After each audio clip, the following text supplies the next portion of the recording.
Bienvenidos, esto es Charla con la Historia. Hoy vamos a hablar sobre el marzo paraguayo de 1999, aquellos 6 días que significaron un antes y un después en la historia democrática del país. Pero comencemos en abril de 1996. Ahí es cuando realmente inicia esta historia.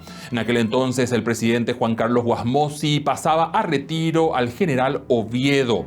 Y Oviedo se resistió unos días hasta que aceptó esa situación. Posteriormente se presenta como precandidato para ser representante del Partido Colorado en las generales de 1998. Estaba como su vicepresidente Raúl Cubas Grau. El contrincante era un político de mucha trayectoria, Luis María Argaña. Su vicepresidente o candidato a vicepresidente era Nicanor Duarte.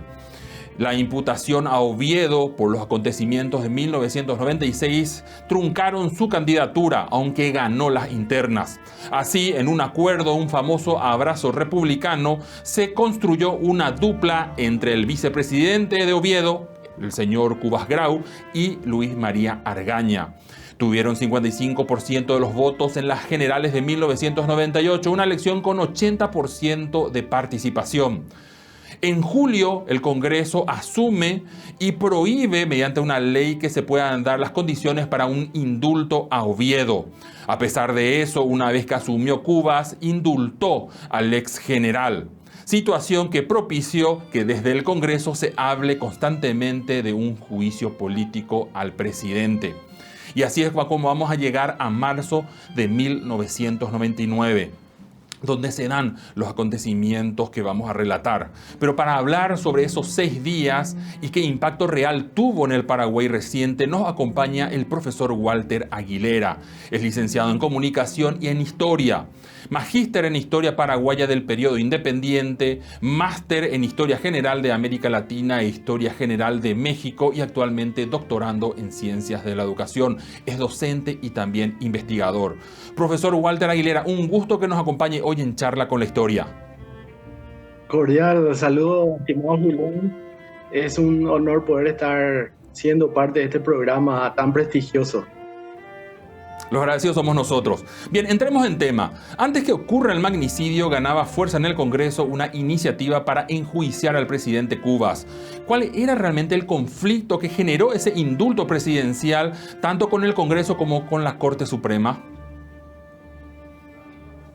Bueno, hay que considerar cada uno de los antecedentes que has mencionado anteriormente.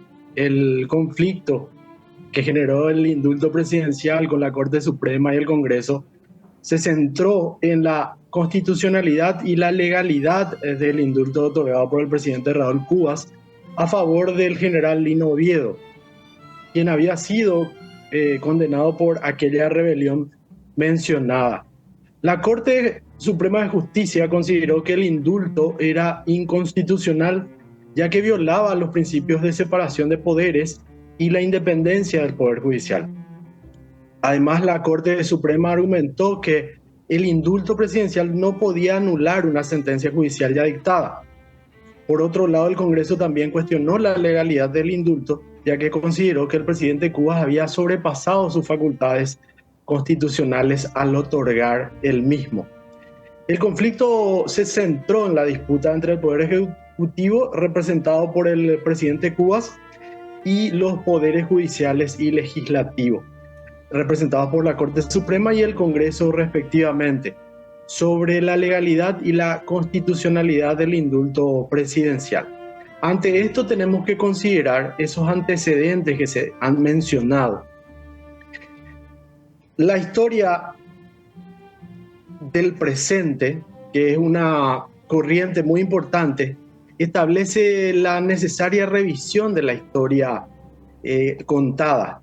Entonces esto nos demuestra también y nos dirige hacia una senda en la que podemos reflexionar acerca de varios elementos que repercuten finalmente en lo que sería el inicio o la intención de juicio político para el presidente Cubas. Entiendo. Ahora, si se consumaba el juicio político, asumiría Argaña, ¿verdad? Es un elemento importante. Pero ese martes 23, día del magnicidio de Argaña, no era un día cualquiera. Coincidió también con el día que se realizaba la famosa marcha campesina, ese encuentro anual. ¿Cómo tomó el país el magnicidio? Muchos consideran que la marcha campesina marcó el día del magnicidio, es decir, que esto estaba totalmente orquestado como para que se lleve a la práctica el magnicidio en el día de la marcha campesina. Tenemos que tener en cuenta que esto ya se veía venir y que, como todos los años, los campesinos marchaban con la intención de lograr la condonación de las deudas.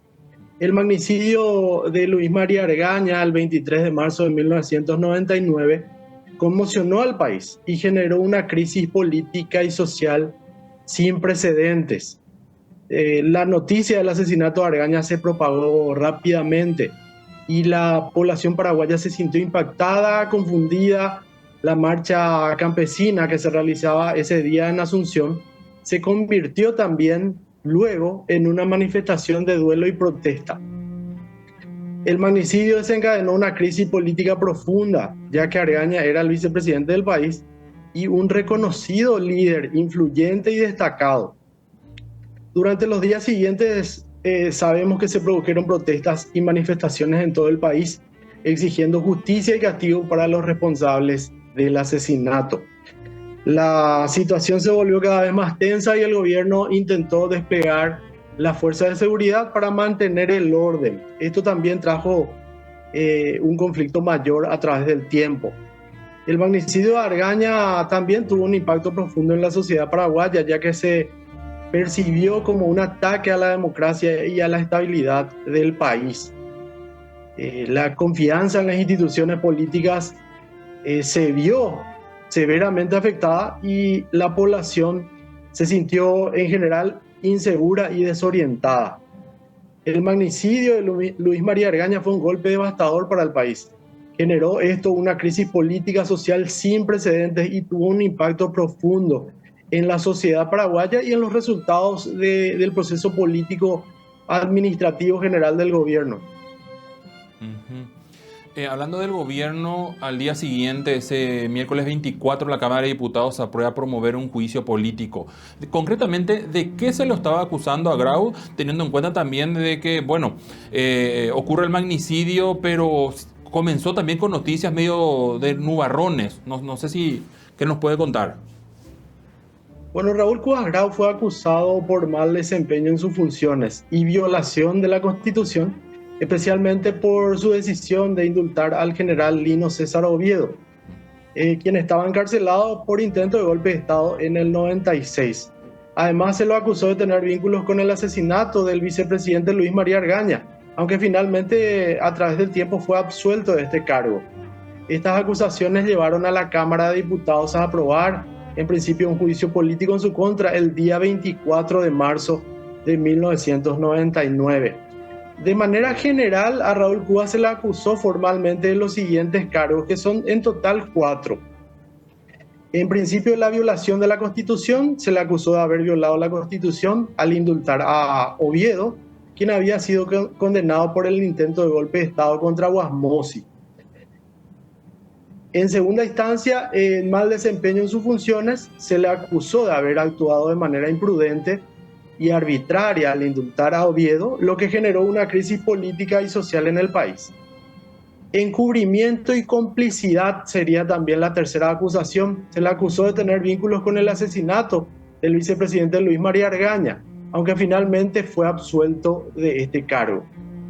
Abuso de poder, cuarta acusación. Se le acusó de haber utilizado su poder presidencial para beneficiar a Oviedo y a otros aliados políticos, en detrimento de la justicia y la estabilidad del país. Estas acusaciones fueron suficientes para que la Cámara de Diputados aprobara un juicio político en su contra, lo que finalmente llevó a su renuncia a la presidencia. Por supuesto, esto como resultado también de las distintas intervenciones que realizaron los organismos internacionales fundamentalmente, Por eso la presentación de la renuncia en el contexto de la Embajada de los Estados Unidos ese domingo 28. Pero esa renuncia llegaría recién el domingo, ¿no? Como menciona. Ahora, el jueves 25, sí, los diputados Ángel Barcini, Marcelo Duarte y Blas Llano, que fueron seleccionados por los diputados como fiscales acusadores, presentaron esta acusación que nos acaba de mencionar ante la Cámara de Senadores.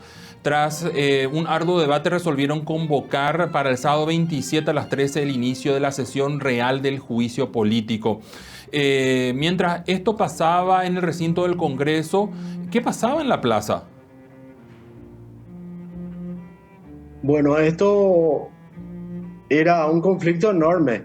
Mientras se llevaba a cabo el proceso de juicio político en el Congreso, en la plaza se vivían momentos de gran tensión y movilización social.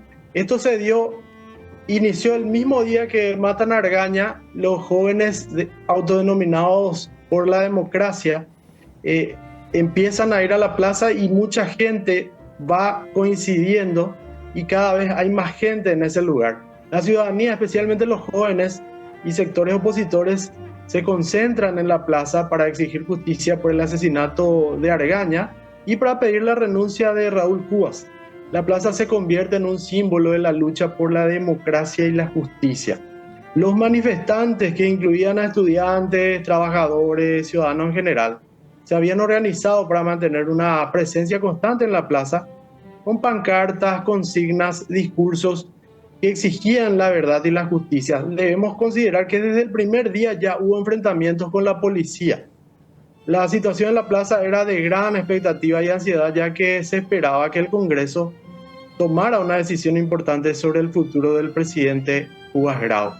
Los manifestantes estaban decididos a mantener su presencia en la plaza hasta que se lograra justicia y se restaurara la democracia. Los manifestantes de diferentes movimientos sociales y políticos se aglutinaron en la plaza frente a la sede del Congreso. El 25 de marzo, un grupo de jóvenes había chocado contra simpatizantes de varias facciones y algunos de ellos hasta fueron heridos. Estas fueron las primeras incidencias que podemos tener con respecto a los primeros días de lo que significa el desarrollo del marzo paraguayo. Y esos incidentes eran porque también el oviedismo tenía a sus simpatizantes en ese lugar. Pero esto vamos a hablar con el profesor Walter a la vuelta de la pausa. No se mueva, en breve continuamos con más de Charla con la Historia.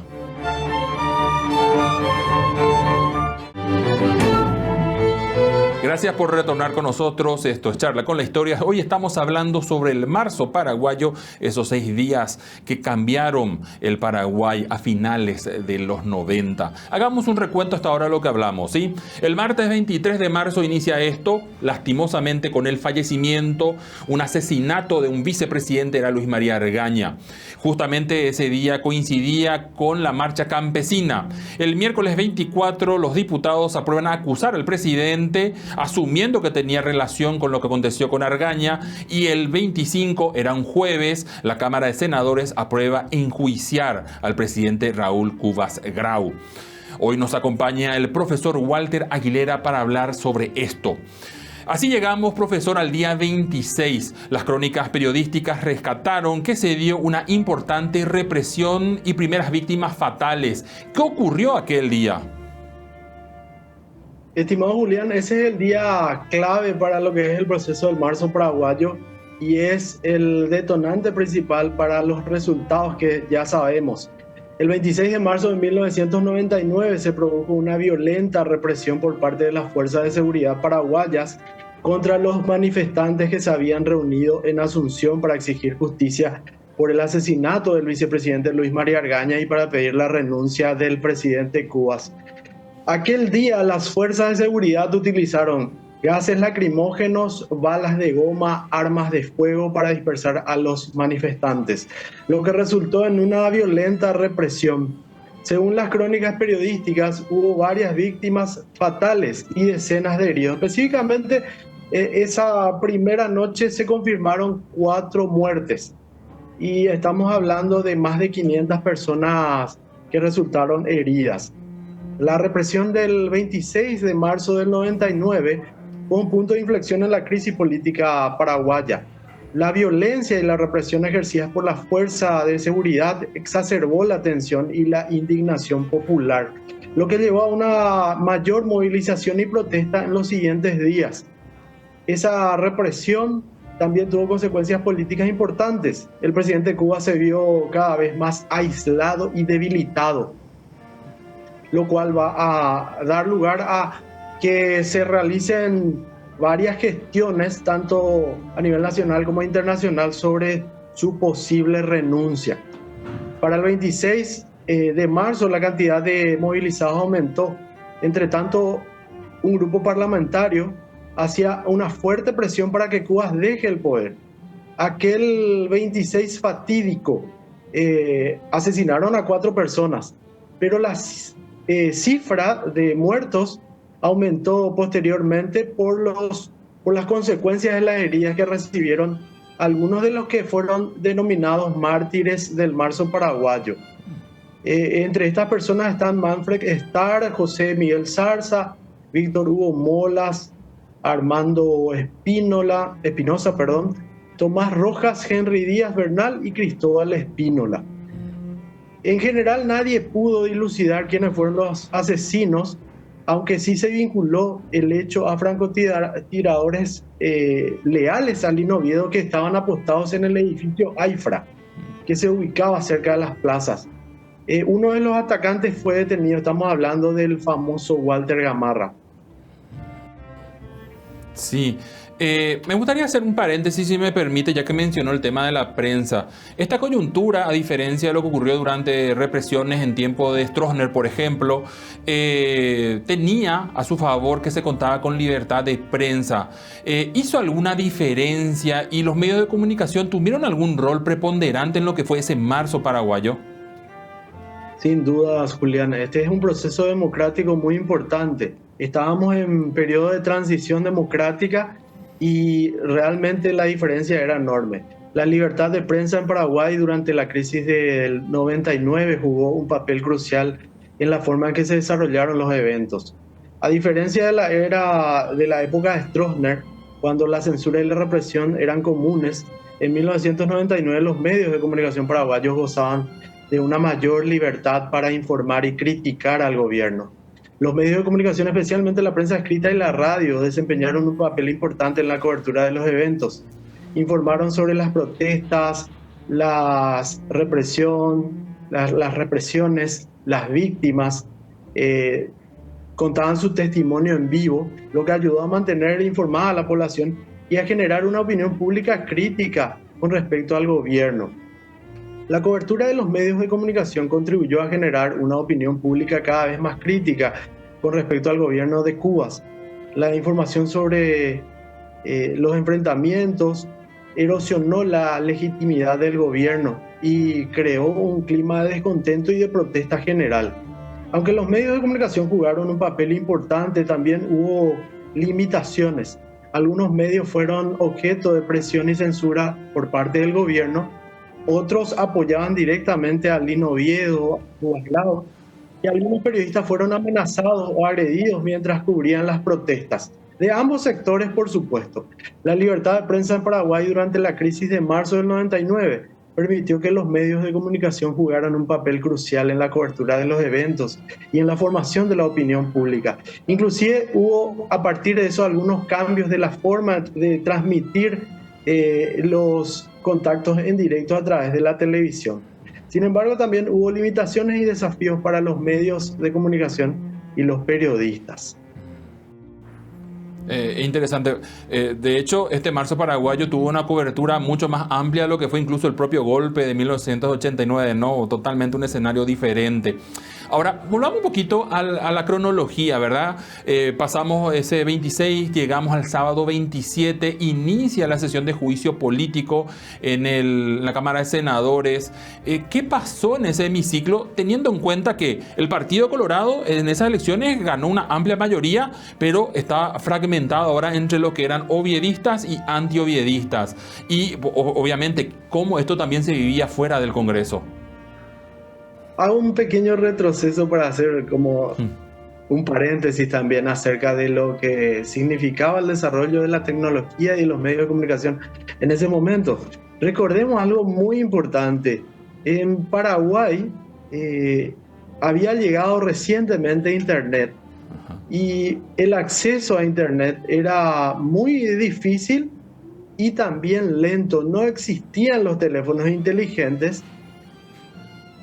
Entonces, por consiguiente, no existían los periódicos digitales paraguayos como existen en la actualidad. Las fuentes principales eran la radio y la televisión. La radio era instantánea, por eso fue tan importante.